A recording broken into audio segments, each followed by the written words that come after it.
चित्रपटातील विलन लक्षात राहतो, हिरो लक्षात राहत नाही. हे बदलायला हवं असं धनंजय मुंडेंनी म्हटलंय. धुरंधरमधील हिरो कोण असा धनंजय मुंडेंनी विद्यार्थ्यांना सवाल केला आणि यावेळेला विद्यार्थ्यांनी अक्षय खन्नाचं नाव घेतलं आणि यानंतर धनंजय मुंडेंनी विद्यार्थ्यांच्या समोर हातच जोडले. धुरंधरमधल्या हिरोचं नाव सांगता येईल का? अक्षय खन्ना म्हणतायत.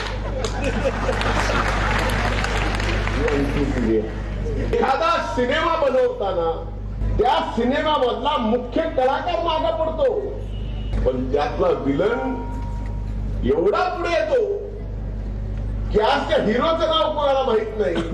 रणवीर सिंगचं नाव कोणाला माहित नाही. काय नाव सांगा बरं त्या पिक्चर मधलं. हे बदलणं गरजेचं आहे. अरे महाराष्ट्रात सगळ्यात नंबर 1 ला मतं घेऊन तुम्ही मायबाप जनतेने मला निवडून दिलं.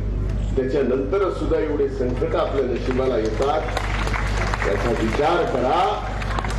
वंचित मधला किंचित माणूस पुढे यायला की त्याला कसं खाली नेते आपल्याला स्वर्गीय मुंडे साहेबांपासून सगळं माहिती आहे.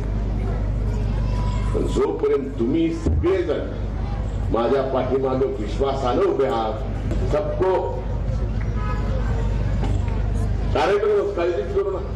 आता उभे छान मोका सगळी मिळतात.